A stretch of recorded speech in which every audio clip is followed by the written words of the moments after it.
कल्पना कीजिए उस क्षण की जब संसार का सबसे महान और शक्तिशाली राजा, राजा बलि, अपनी महिमा के चरम पर था। एक ऐसा राजा जो स्वर्ग, पृथ्वी और पाताल पर राज करता था। देवता भी उसकी बढ़ती शक्ति से कांप उठते थे। लेकिन फिर एक ऐसा मोड़ आया जिसकी किसी ने कल्पना नहीं की थी। एक छोटा सा बौना ब्राह्मण प्रकट होता है जो इतिहास को बदल देगा। यह छोटा कद वाला व्यक्ति कैसे सबसे शक्तिशाली राजा को पराजित कर सकता है? यह है भगवान विष्णु के वामन अवतार और महान असुर राजा बलि की चौंकाने वाली कहानी। यह कहानी है विनम्रता, भक्ति और इस सत्य की ईश्वरीय शक्ति सबसे बड़े सांसारिक शासकों पर भी हावी होती है। आइए इस कथा की यात्रा करें और जानें कि एक साधारण सी इच्छा कैसे एक शक्तिशाली साम्राज्य के पतन का कारण बनी।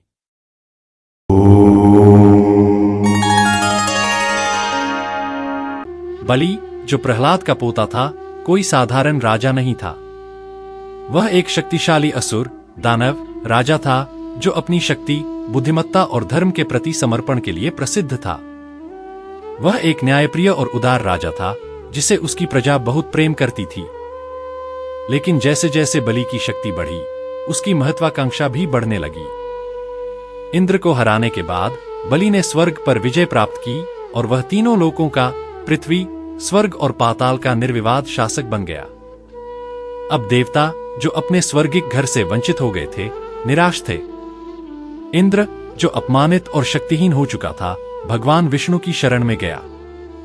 उन्होंने विष्णु से प्रार्थना की कि वह ब्रह्मांड में संतुलन बहाल करें और उन्हें स्वर्ग को पुनः प्राप्त करने में मदद करें। विष्णु, जो सदा ब्रह्मांड के संतुलन को बनाए रखते हैं, ने इस बार एक अवतार लेने का निर्णय किया और वह अवतार ऐसा था जिसकी किसी ने कल्पना भी नहीं की थी। एक दिन जब राजा बलि एक विशाल यज्ञ कर रहे थे ताकि वह अपने अधिकार को और मजबूत कर सकें, तभी उनके दरबार में एक छोटा, साधारण सा ब्राह्मण बालक प्रकट हुआ। यह बालक कोई और नहीं बल्कि भगवान विष्णु थे, जो वामन यानी बौने के रूप में अवतरित हुए थे। भले ही वामन का कद छोटा था, लेकिन उनकी उपस्थिति में एक दिव्यता की आभा थी। बलि, जो सदा धर्म और आचार का पालन करने वाला राजा था, ने उस छोटे ब्राह्मण का आदरपूर्वक स्वागत किया और उसे कुछ भी मांगने का प्रस्ताव दिया। मांगो, छोटे ब्राह्मण, बलि ने कहा, मैं तुम्हें जो चाहो वह दूंगा। वामन ने एक विनम्र मुस्कान के साथ एक बहुत ही साधारण सा वरदान मांगा, हे राजा, मुझे बस 3 पग भूमि दे दीजिए जो मेरी छोटी सी पैरों से मापी जाए, जहां मैं शांति से रह सकूं। बलि, जो इस साधारण सी मांग से हंसते हुए इसे तुरंत स्वीकार कर लिया। आखिरकार 3 पग भूमि से एक ऐसे राजा को क्या खतरा हो सकता था जो तीनों लोकों का स्वामी था? हालांकि बलि के गुरु शुक्राचार्य ने इस विनम्र मांग के पीछे कुछ और देखा। उन्होंने बलि को चेतावनी दी, यह बालक कोई साधारण ब्राह्मण नहीं है, यह विष्णु है और उनकी मांग एक जाल है। लेकिन बलि, जो अपने वचन और अपनी प्रतिष्ठा के प्रति निष्ठावान था, ने अपने गुरु की चेतावनी को नजरअंदाज कर दिया। उसने वचन दिया और वामन के चरण धोकर उन्हें वह 3 पग भूमि दे दी। इसके बाद जो हुआ, उसने दरबार में सभी को स्तब्ध कर दिया। जैसे ही बलि ने वामन को वह भूमि प्रदान की, वह छोटा ब्राह्मण बढ़ने लगा और बढ़ता गया और बढ़ता गया।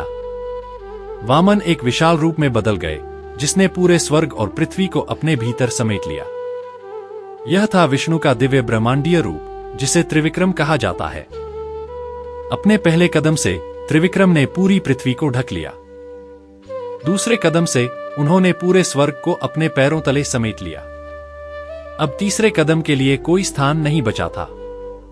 राजा बलि अब पूरी तरह से यह समझ चुके थे कि यह कोई साधारण घटना नहीं है। ने अपने साम्राज्य, अपनी शक्ति और अपनी विजय को ईश्वर की इच्छा के सामने नगण्य पाया। उसने अत्यंत विनम्रता और भक्ति के साथ विष्णु के सामने घुटने टेक दिए और तीसरे कदम के लिए अपना सिर अर्पित कर दिया। विष्णु बलि के इस समर्पण और भक्ति को देखकर प्रसन्न हुए। यद्यपि बलि ने स्वर्ग पर विजय प्राप्त कर ली थी, उसकी विनम्रता ने उसे भगवान विष्णु की कृपा प्राप्त करवाई। विष्णु ने अपने तीसरे कदम से बलि को पाताल में धकेल दिया, लेकिन इसके साथ ही उन्होंने बलि को अमरता और पाताल पर शासन का वरदान भी दिया। विष्णु ने यह वचन भी दिया कि वह सदा बलि की रक्षा करेंगे और हर साल एक दिन बलि को पृथ्वी पर लौटने का अवसर मिलेगा, जब उसके भक्त उसे स्मरण करेंगे और उसका स्वागत करेंगे। यह दिन केरल में ओणम के रूप में मनाया जाता है, जहां राजा बलि की वापसी का बड़े हर्षोल्लास के साथ स्वागत किया जाता है। वामन और राजा बलि की कहानी केवल देवताओं की दानवों पर विजय की नहीं है, यह विनम्रता और भक्ति का गहरा सबक है। बलि यद्यपि एक असुर राजा था, लेकिन वह बुरा नहीं था। उसकी पराजय उसके कर्मों के कारण नहीं, बल्कि उसकी असीम महत्वाकांक्षा के कारण हुई थी। फिर भी विष्णु के सामने उसकी अंतिम विनम्रता ने उसे खलनायक के रूप में नहीं, बल्कि एक ज्ञानी और भक्त राजा के रूप में अमर कर दिया। वामन का अवतार हमें यह सिखाता है कि ईश्वरीय हस्तक्षेप बल के माध्यम से नहीं, बल्कि बुद्धिमत्ता, विनम्रता और अनुग्रह के साथ आता है। सबसे शक्तिशाली को सबसे छोटे द्वारा पराजित किया जा सकता है, और सच्ची शक्ति प्रभुत्व में नहीं, बल्कि ईश्वरीय इच्छा के समर्पण में निहित होती है। इस प्रकार वामन और राजा बलि की कथा हमें यह याद दिलाती है कि चाहे कोई कितना भी शक्तिशाली क्यों न हो, विनम्रता और धर्म के प्रति समर्पण ही सच्चे महानता के प्रतीक हैं।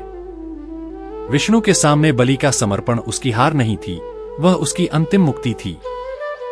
हर साल ओणम के दौरान लोग उदार और महान राजा बलि को याद करते हैं, जिसने कभी स्वर्ग पर शासन किया था, लेकिन अब अपने भक्तों के दिलों पर राज करता है।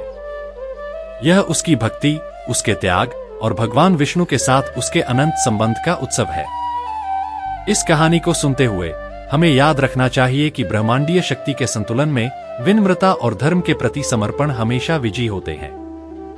अगर आपको यह कहानी पसंद आई हो तो हमारे चैनल को लाइक, शेयर और सब्सक्राइब करना न भूलें, ताकि हम आपको और भी दिव्य कथाएं और पौराणिक कहानियां सुना सकें। ओम नमो भगवते वासुदेवाय। ऐसे और वीडियो देखने के लिए और भारतीय संस्कृति की महानता को पुनर्जीवित और फैलाने में हमारी मदद करने के लिए कृपया लाइक, शेयर और सब्सक्राइब करना न भूलें।